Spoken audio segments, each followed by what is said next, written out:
For more than a decade, the Long Island serial killer wasn't just a case file. He was a ghost story, a myth born from a string of brutal, unsolved murders. But this is the story of how a case that was ice gold was finally cracked, all because of new eyes, new tech, and a monster who was hiding right in plain sight. And it all kicks off in May of 2010. You've got these chilling words from a frantic 911 call. "They're trying to kill me." That was a young woman named Shanann Gilbert, just moments before she completely vanished into the night in this quiet Long Island beach community. And just like that, a desperate search began. But here's the thing. The real haunting twist of this entire case. The search for Shanann Gilbert, it wouldn't lead investigators to her. No, it led them to something so much worse. They thought they were looking for one missing person. What they were about to stumble upon was a serial killer's graveyard. So 7 long months go by. No sign of Shanann. Then, fast forward to December 2010. The police are out on what's supposed to be a totally routine training exercise along Ocean Parkway. A canine officer is there with his dog, and that dog makes a discovery that would blow this case wide open. And what happened next was just terrifyingly fast. I mean, look at this timeline. On December 11th, they find the remains of Melissa Bartholomew. Just 2 days later, bam, 2 more bodies, Megan Waterman and Amber Costello. And then the very next day, a 4th, Maureen Brainerd Barnes. 4 women found within a few days of each other, just feet apart. They would become known as the Gilgo Four. Right away, investigators knew they were dealing with a single predator. I mean, the pattern was just undeniable and frankly chillingly specific. All 4 victims were petite women working as escorts. They were all strangled, and then each one was meticulously wrapped in this really distinctive camouflage burlap. This wasn't random, this was a signature. It was a ritual. And then, by the spring of 2011, the sheer scale of the horror just got bigger. The total number of human remains found along that one stretch of highway, it grew to over 10. We're talking about other women, a toddler, even a man. But the forensic evidence was crystal clear. The Gilgo Four, with that identical chilling signature, that was the distinct work of one very methodical killer. But then, after that initial flurry of horrific discoveries, the investigation just hit a wall. The trail went completely cold, and for more than 10 years, the case was basically frozen in time, just breeding frustration, fear, and all kinds of conspiracy theories. Yeah, for over a decade, nothing. The case went cold. And look, the investigation was bogged down by some serious allegations of internal corruption, which really stifled any progress and kept federal agencies like the FBI at arm's length. The Long Island serial killer, or Lisk as he came to be known, wasn't a person anymore. He was a ghost story, a local legend haunting the shores of Gilgo Beach. And then everything changed. In February 2022, a new police commissioner comes in and forms a dedicated task force. This was a game changer.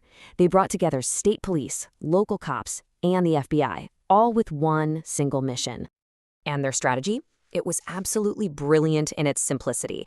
They basically said, okay, let's stop looking for new evidence and let's go back and re-examine the old evidence with modern eyes. They believed the answer wasn't buried out in the sand dunes somewhere. It was already sitting in their evidence boxes. They just needed the right tools to see it. And honestly, this philosophy has become a blueprint for cracking cold cases everywhere.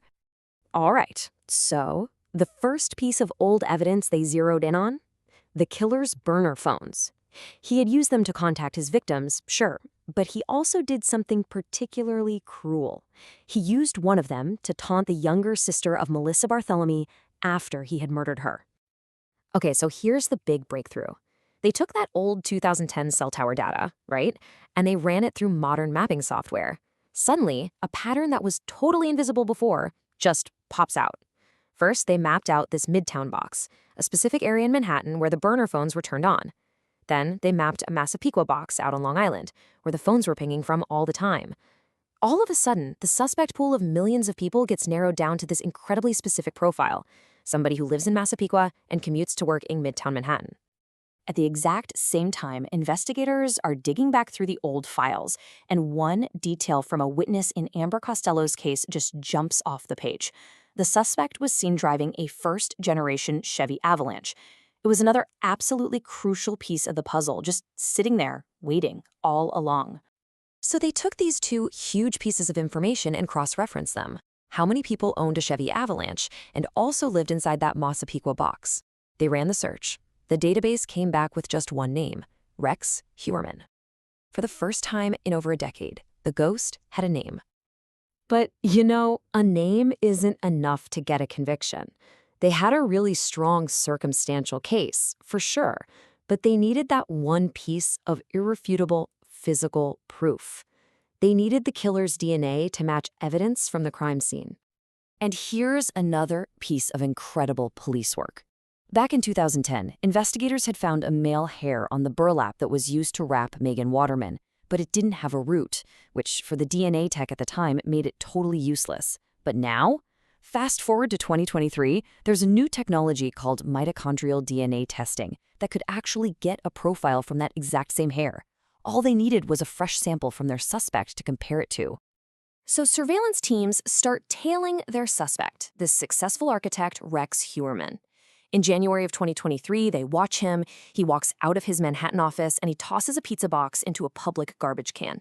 As soon as he's out of sight, detectives move right in and retrieve that box, and specifically the leftover pizza crust. The lab results that came back were just staggering. They compared the mitochondrial DNA from that pizza crust to the profile from that single hair found on a victim over a decade earlier. The result? A statistical match so precise, the odds of it being anyone else on Earth were literally 1 in trillions. They had him. But wait, there was another shocking discovery. Hairs found on some of the other victims. They matched Herman's wife. Now, since records showed she was out of town during each of the murders, the implication was absolutely chilling. The killer had unknowingly acted as a transfer agent, carrying hairs from his wife, from his own home, and depositing them at the crime scenes. So on July 13th, 2023, the task force made its move. Rex Heuermann, the Manhattan architect, the family man, was arrested. And when investigators finally got inside his unassuming suburban home, they discovered the horrifying secrets he had been hiding from the world.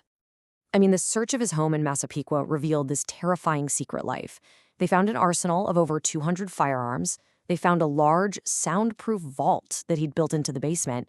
And on his computers, they found what prosecutors are calling planning documents, basically manuals he allegedly created, detailing his methods for torture and body disposal.